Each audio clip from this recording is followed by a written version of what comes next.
spending time on the internet usually involves hearing about other people's misfortunes. Well, now there's a game show that celebrates those misfortunes called the Misery Index. Let's take a look.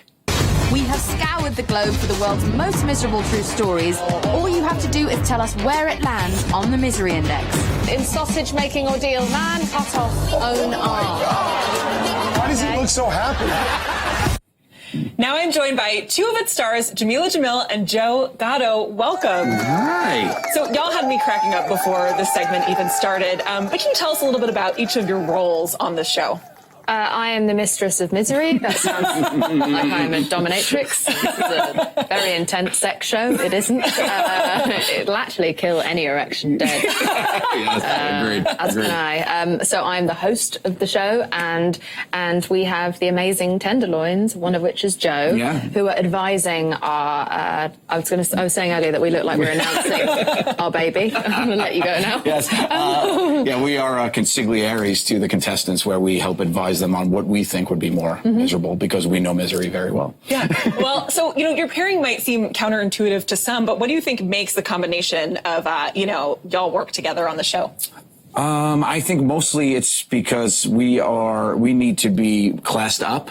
And who does that better? They couldn't afford it. Yeah. So then when those came back, like, who could we get for this? And no, I think it's actually a very good pairing. We fit very well as a group together. She has jumped in with the Impractical Jokers in a very good way. So it's a very fun.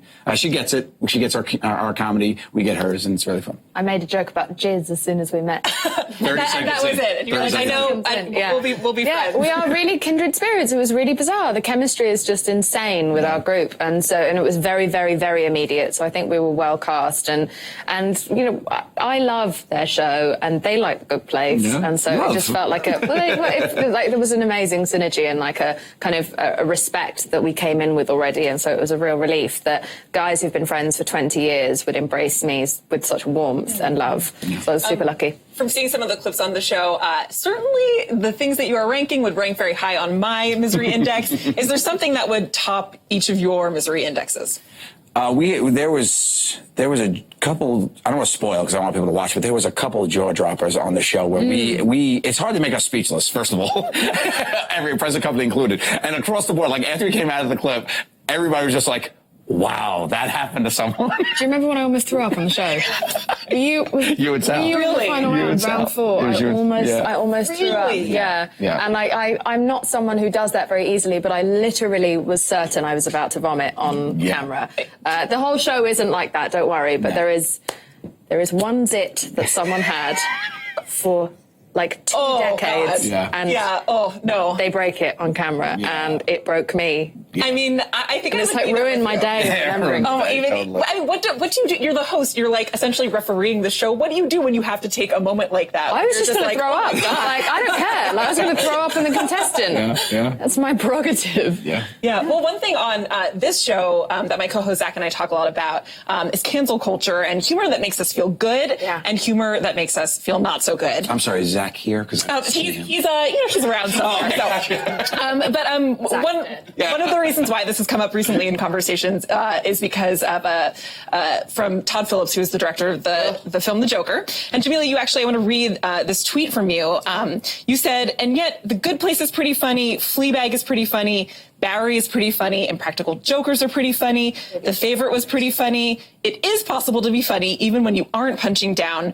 We just punch across or punch ourselves. And I was thinking about this just from laughing now and thinking about the show that you're both working on. Have you thought about this conversation around cancel culture, and why is it so important to you both to, punch across or punch yourself rather than punching down? I think it's just quite lazy humor to punch down. And, this show definitely, we walk the line here, but I think the point is that we're laughing at kind of people's stupid decisions, and also in every single episode our own stupid decisions. So it's like we're all in this together. We're not punching down at like marginalized people. There's no bigotry, like there's no laziness. It's just sort of like old-fashioned slapstick based on people's stories that they've like sold to the newspapers and we're reporting. And they're really amazing. It's a show that makes fun of kind of typical human error rather than human true, like, misfortune. I think we all realize and recognize that life does suck. You got to get through it, and the only way really to get through it is just to laugh about how bad it is. Even stuff that happens to us, we laugh at ourselves as much as we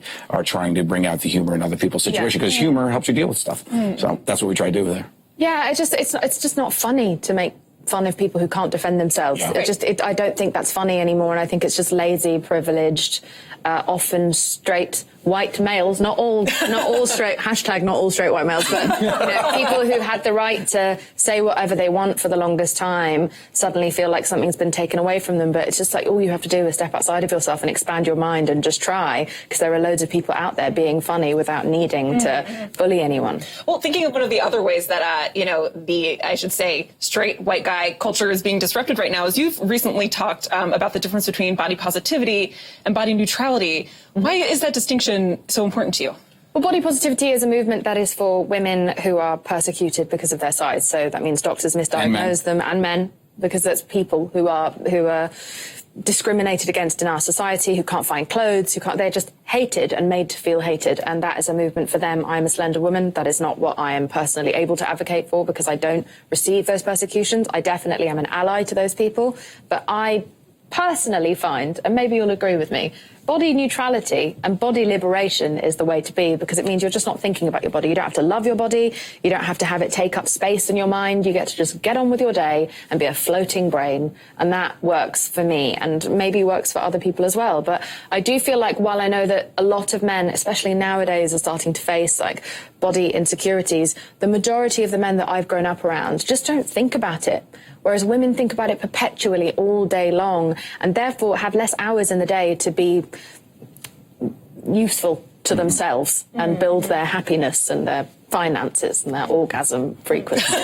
All very important, and not necessarily in that order. Yeah. Well, one thing too that I was struck by is you have a pinned tweet that went viral, which is about acknowledging how you've evolved on different issues and and evolved on them in the public eye. And something I was struck by is your capacity to learn how to take criticism in stride. How did you learn to take criticism?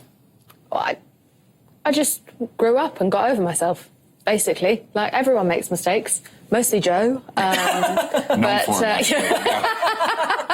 I just realised that, it's a compliment when people are willing to give you the opportunity to learn. And so I take it as a sign that people understand that I have the strength within to just step up and do better and be better. And that's okay to know that you've still got work to do, as long as you're willing to do the work. And I think we need to stop shaming people about not being perfect. Moral purity is not a thing that exists. Not truly. We all make mistakes, and that's okay as long as you work to constantly undo them. And there's an important distinction between shaming and criticism. Yeah, of course. And cancellation is just ridiculous. It just doesn't get anyone anywhere. Joe, you've been in the public eye for a long time.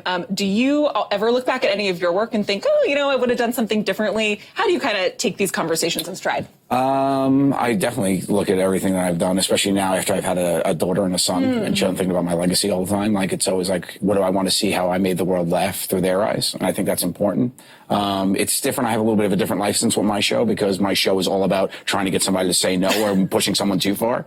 So I think there's a little bit of a free range there. But when I'm outside of my show, I think I'm very aware of, I want to make sure that I stay positive and uplifting as much as I can to people. There's a responsibility. He's the kindest. He's the best. I feel so looked after in his company. By the way, my thing about cancellation, some people should be cancelled and just... Yeah. fuck off. We don't want if you've done irrevocable harm, just fuck off. You know who you are, go away. Well, Jameela, I can't let you go without talking about this tweet, which was about J.LO. Gotcha. Doing a scene with J.LO today. Just on repeat. Can you tell us anything about the scene? That is footage of Joe. That's what they have here. Dancing at his wedding. Yeah. Can you tell us anything about it? Just that she's the most professional, wonderful woman. It was just it was a masterclass working with her, and also that woman looks as good as butter tastes. Yeah, that is the only way to describe it. I saw Hustlers and I was shooked. Yeah. I was shook. No, she's a wonderful, intelligent, funny human. In your expert good place opinion, would she go to the good place? Oh, yeah. I can only base this off of yesterday's behaviour. Okay. And also how she used to treat me when I was a TV host and I used to interview her, which was always wonderful. So, yeah, I'm sending J.LO to the good place. It has been so much fun talking to you both. Same. Thank you so much. Thanks. The Misery Index premieres on TBS on October 22nd. More AM to DM is up next.